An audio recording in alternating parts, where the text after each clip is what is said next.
Hello, it is 9 p.m. at this time to English New Edition for tonight's headlines we have.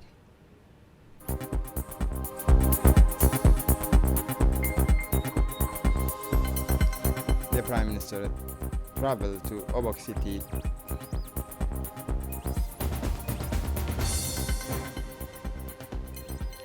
for the international scene. The first group of the wounded leave Gaza.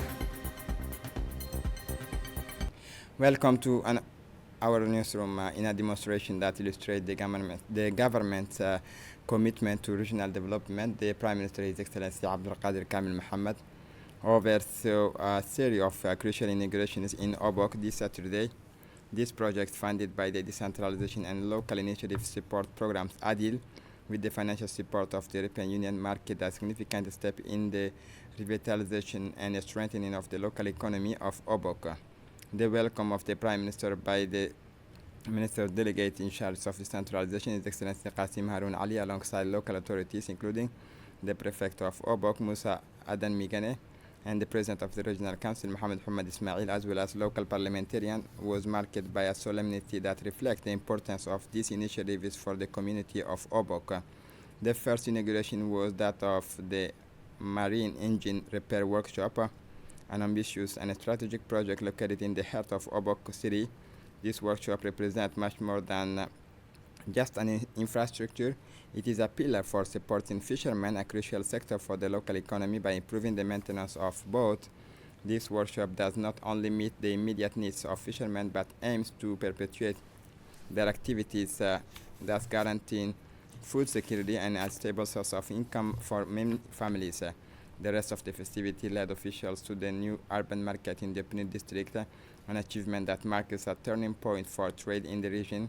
This modern and functional market is not only a place of exchange, it is a symbol of the new era of development that the government, under the leadership of the Prime Minister, wishes to establish by offering traders a suitable space. This urban market promises to stimulate the local economy, create jobs, and boost urban lives in Obok. This deployment of infrastructure cannot be read only through the prism of economic development. It is also reflects a strong political commitment by the government of Djibouti to decentralization and the empowerment of local economies, local communities, by allowing regions to take charge of their economic and social destiny. The government demonstrates an inclusive vision of development, which each region, each city, each villages can contribute to and benefit from national growth. The inauguration day in Obok was not just another chapter in Djibouti's development book, but a promise of a future where every citizen can aspire to a better quality of life. The projects inaugurated that day are seeds planted for a future where progress is accessible to all, where innovation rubs shoulders with traditions, and where the common goods is the priority. This day of inauguration in Obok is a vibrant testimony to the political will to build a stronger, more united, and more prosperous Djibouti, where each region plays its role in the national epic of development.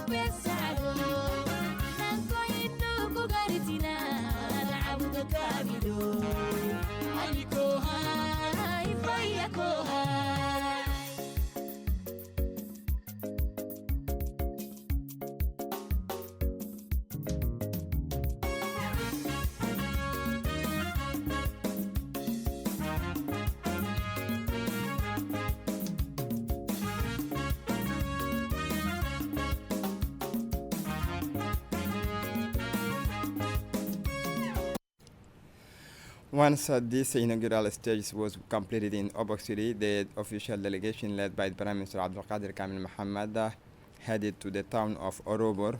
There, the Prime Minister unveiled the plaque symbolizing the rehabilitation of the Orobor-Miadeho Rural Road, a crucial infrastructure project for opening up rural areas. This major project aims not only to improve the accessibility of isolated areas, but also to facilitate the mobility of the inhabitants of Mablas and Miadeho. while optimizing the transport of goods essential to daily life and the local economy. This rehabilitated road symbolizes the government's commitment to breaking geographic isolations and promoting the economic and social integrations of these communities. The day continued in Ma'deho, where a big ceremony was orchestrated to celebrate this achievement in the presence of local authorities and directly beneficiaries community. This event not only marked the end of a phase of work, but also paved the way for a new prospect for development, cooperation, and prosperity for the inhabitants of the region. This inauguration is a further step towards the national ambitions of building a more connected Djibouti where every citizen can hope for a better future thanks to quality infrastructure.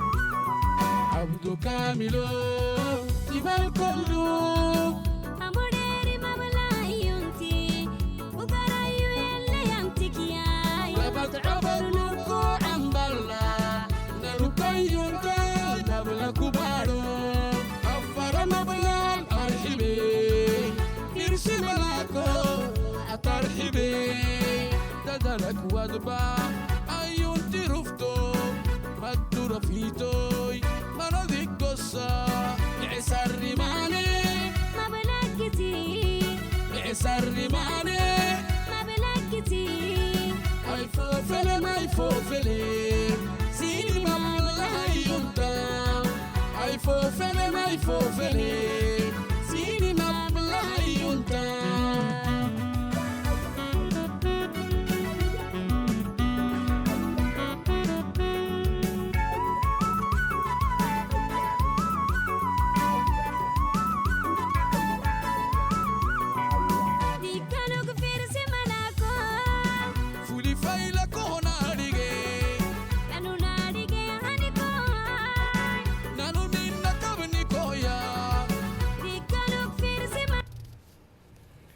Before hearing the official intervention, the representative of the customary chief of Mabla took the floor to testify to the importance of this achievement for rural communities. He stressed the crucial role of infrastructure in improving living conditions and expressed the gratitude of the inhabitants to the authorities and partners who made this project possible. The prefect of Obok, Musa Adan Migane, specified that this new infrastructure marks a significant step forward in the development of the region, facilitating mobility, trade, and the living conditions of the inhabitants. Listen for him. Avec une immense fierté et un profond sentiment de gratitude que je prends la parole aujourd'hui à l'occasion de l'inauguration. It is with immense pride and deep gratitude that I speak before you today on the occasion of the inauguration of the Ma'deho track, one of the most significant achievements in our region. This project stands as a symbol of long-awaited connectivity and harmonious development. The Obok Regional Council has just completed the first phase of the Adil program. Today, under the patronage of the Prime Minister, Mr. Abdelkader Kamil Mohammed, I would like to take this opportunity on behalf of local officials and the media community to once again express my heartfelt appreciation and gratitude. This inauguration marks the completion of several key projects, including a marine engine repair workshop for the fishermen of Obok and Tajorra, an urban market in the Pinu district, a secured landfill site which 9,000 square meters space, the acquisition of 2 collective tricycles, and finally the rehabilitation of the Ma'deho track where we stand today. I extend my sincere thanks to all our partners, particularly the European Union, for their crucial financial support. This exemplary international cooperation highlights the power of joint efforts in improving the daily lives of our fellow citizens. The inauguration of these access roads that we celebrate today represents far more than just a road development project. It is a major step forward for the mobility of our population and a virtual driver of economic and social progress in our region. These roads will now facilitate emergency response, strengthen trade exchange, and enhance the quality of life for the residents of Mideho and surrounding communities. This project would not have been possible without the commitment and combined efforts of many stakeholders. We extend our deepest gratitude to the members and the government, our parliamentarians, technical and financial partners, and all those who, in one way or another, contributed to making it a reality. Their dedication is a testament to the spirit of solidarity and collaboration that guides our efforts towards the development of our region. Together, let us continue this momentum to build a better future for our people. The representative of Expertise France and the ambassador of France in Djibouti expressed their satisfaction with the progress made through the ADIL program. On est content de pouvoir célébrer aujourd'hui cette inauguration avec vous. We are delighted to celebrate this inauguration with you today and to mark the achievement of the significant milestone. This is not just a celebration of new infrastructure, it is also the culmination of the first phase of the ADIL program. The ADIL program has been a key initiative supporting decentralization and local development, backed by funded the European Union, whom I would like to sincerely thank today. It has been a 12 million euro program that brought together an entire team, the Ministry of Decentralization, the 5 regional presidents, and all their teams. This project has been a remarkable success. Through it, we have been able to complete 91 infrastructure projects across Djibouti's 5 regions. If anything, this achievement stands as a clear proof of the program's impact and effectiveness. The first phase of the ADIL program has been a great success. Everyone who took part, civil servants, security forces, and local communities can take pride in their contribution. After all, ADIL stands for local initiative, and with local initiative comes local responsibility. Now that you have these facilities, it's up to you to maintain them. And because we don't stop a winning team, we will continue. Following Team Europe, Team France will step in to support the second phase. I am pleased to announce that we will remain by your side to ensure the success of all the projects still to be implemented. The Member of Parliament from the town of Mabla welcomed Fatuma Mohamed Hamadou welcomed the development of her region, stressing that these new infrastructures represent a major step forward for the inhabitants. She highlighted the positive impact of this achievement on the daily lives of the population and called for continuing this effort for more inclusive and sustainable development. The Minister of Equipment and Infrastructure, Hassan Hamad Ibrahim, was pleased to see this project come to fruition as part of the government's effort to modernize infrastructure and open up rural areas. Eh bien, c'est avec un immense plaisir que je participe aujourd'hui à la cérémonie marquant la fin des travaux de remise en l'état. It is with great pleasure that I take part in today's ceremony marking the completion of the rehabilitation work on the Mideho outboard track. The significance of this project goes far beyond infrastructure. It represents a crucial milestone in the sustainable development of the Obakh region. The government of Djibouti places immense importance on the development of road infrastructure, particularly in the country's remote rural areas.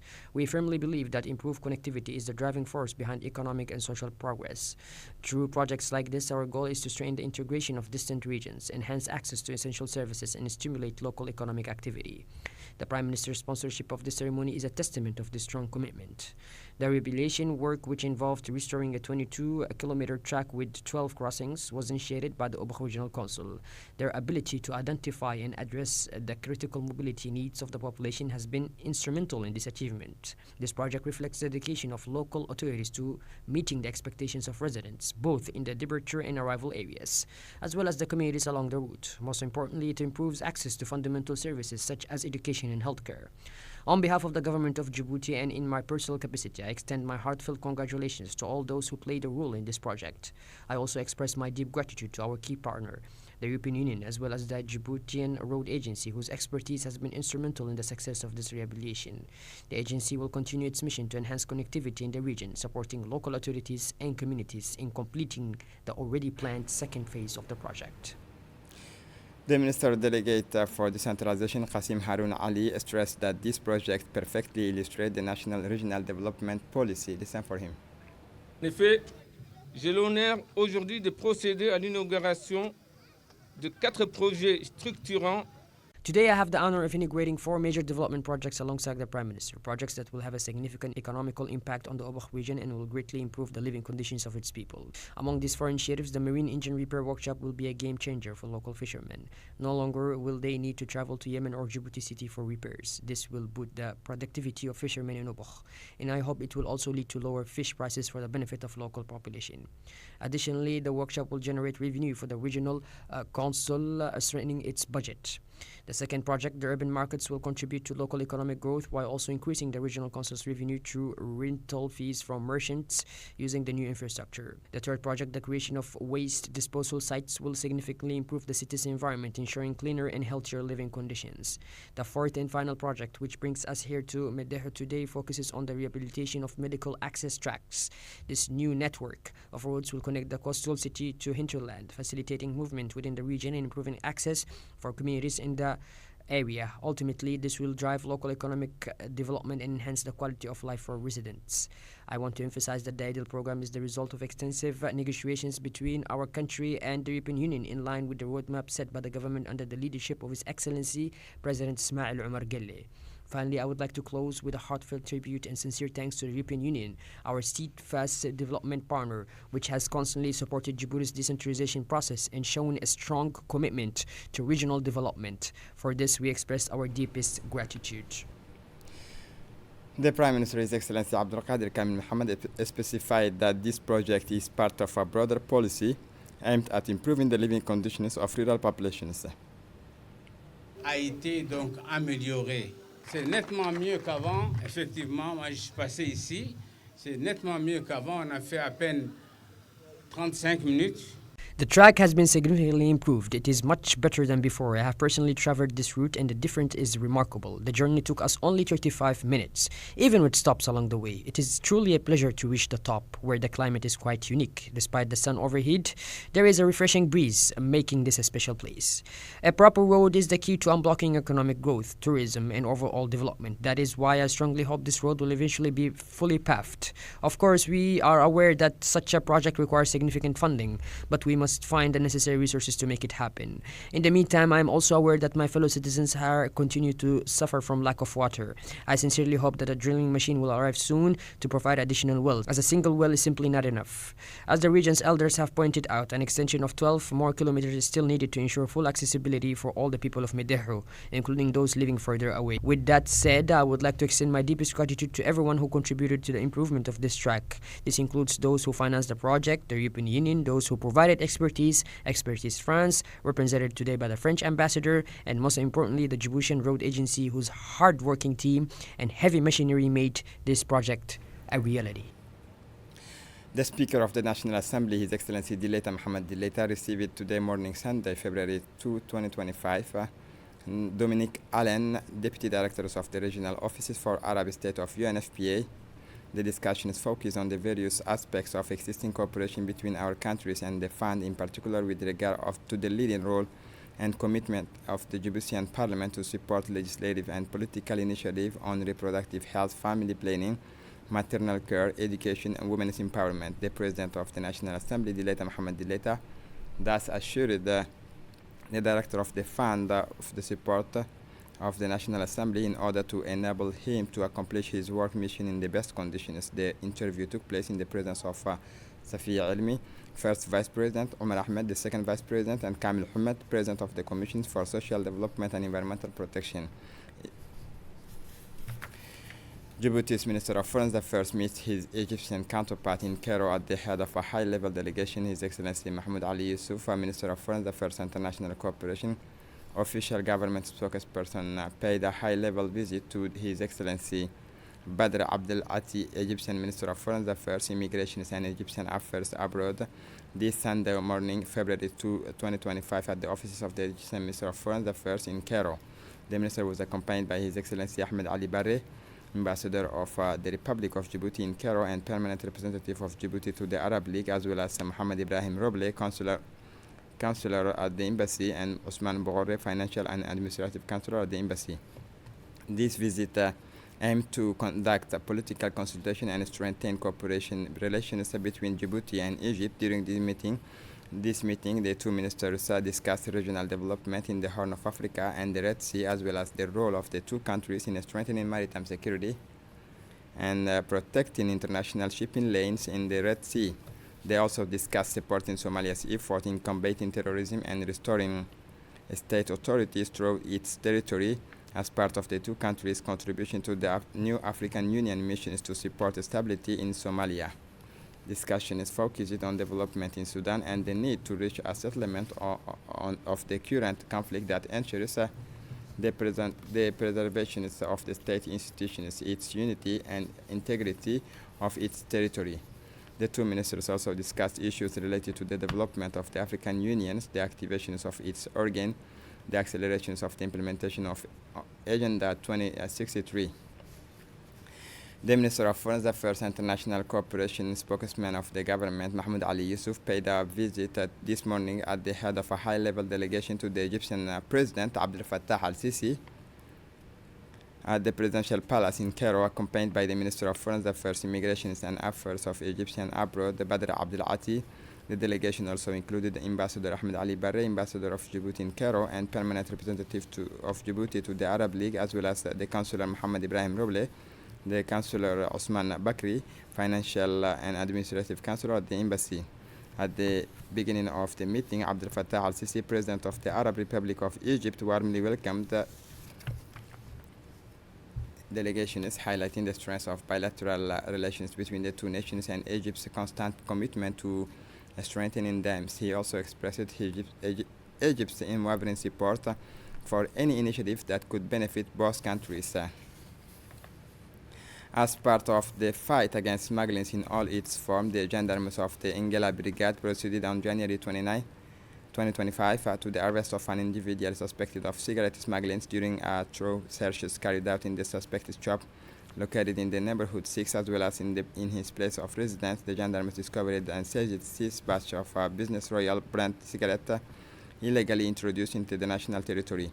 The individual was questioned and admitted the fact that with which he is accused. He was placed in police custody from the same date, and an investigation was opened by the unit. At the end of the investigation, he was brought before the court to answer for his actions. Concerning the regional scene, Somali project rehabilitations of the Mogadishu Afgoye and Mogadishu Balad road completed. The project to rehabilitate the road linking the capital Mogadishu to the city of Afgoye in the Lower Shabelle region southwest over a distance of 30 kilometers, as well as the road linking Mogadishu to the city of Balad, as also 30 kilometers long, is now complete. These two roads, essential for trade and mobility, had been in poor conditions for several years, causing significant difficulties for users. In this context, the state of Qatar supported the Somali government in carrying out this project, thus improving infrastructure and strengthening the transport network. These roads play a key role in transporting agricultural and dairy products to the capital from surrounding areas. In addition to transporting passengers, several drivers using these roads expressed their satisfaction. For the international scene, a first group of wounded Palestinians leaves Gaza to seek medical treatment in Egypt. Their exit marks the first day of the opening of the Rafah crossing in accordance with the ceasefire agreement that came into the forces on January 19. The first group of the wounded Palestinians and patients left the Gaza Strip through the Rafah borders crossing to seek medical treatment in Egypt. Their exit marks the first day of the opening of the Rafah borders crossing in accordance with the ceasefire agreement that came into force on January 19. Buses and ambulances carrying wounded patients and their escort left the Palestinian side of the Rafah borders crossing towards the Egyptian side of the borders crossing. Earlier, Mohammed Zaqoum, the director of hospital, said that the first group included 50 wounded and 6 children. However, he did not give details. In Ramallah, emotional meeting for Palestinians freed by Israel as he gets off the bus taking him back to Ramallah in the occupied West Bank. After 23 years in Israeli prisons, Atta Abdel Ghani does not only find his freedom, his twins Zain and Zaid are also waiting for him. For the first time, so the 55-year-old man has just been freed in a new exchange between more than 180 Palestinians for 3 Israeli hostages kidnapped during the attacks of October 7, 2023, as part of the ceasefire agreement. His son, now 10 years old, were conceived while their father was incarcerated. His sperm was clandestinely transferred out of prisons after Abdel Ghani was serving as a life sentences, including murder convictions, according to a list published by the Palestinian Prisoner Club in Ramallah. These children are the ambassador of freedoms, the future generation, he said, hugging them. U.S. medical plane crashes in Philadelphia with 6 passengers on board, including a child. No one of the passengers survived. A medical plane crashed Friday, January 31 in Philadelphia, Pennsylvania, in the eastern U.S. With 6 passengers on board, no one of whom survived. The plane, which had taken off from northeast Philadelphia Airport, bound for Branson, Missouri, when it crashed around 6:30 p.m. local times, 20 causing several fires. The U.S. Federal Aviation Administration said that there were 2 people on board. However, local reporters from Fox 29 reported, citing Philadelphia police, that at least 6 people, including 2 pilots, 2 doctors, and a patient, a child, and members of her families, were reportedly killed. All 6 victims are Mexicans. And to close up this edition, Kenya and Ethiopia dominate Ras Al Khaimah half marathon. The Ras Al Khaimah half marathon held in the United Arab Emirates on Saturday saw Kenyans and Ethiopian athletes dominate, once again confirming their supremacy in distance running. Kenya's Alex Matata won the men's race with impressive times of 59 minutes and 20 seconds. Ethiopia's Gemeshu Dida took second place in 59:25, while Kenya's Isaiah Lasso completed the podium with the times of 59:26.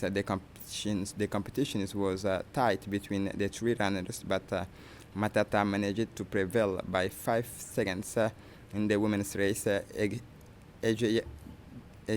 Gayu Taye of Ethiopia made a strong, impressive winning in 1 hour 5 minutes 52 seconds. Taye, already a bronze medalist in the 10,000 meters at the 2023 World Championship in Budapest, continues to assert her status as a leader on the international stages. And this is it for the news. Thanks for watching us. Have a good evening.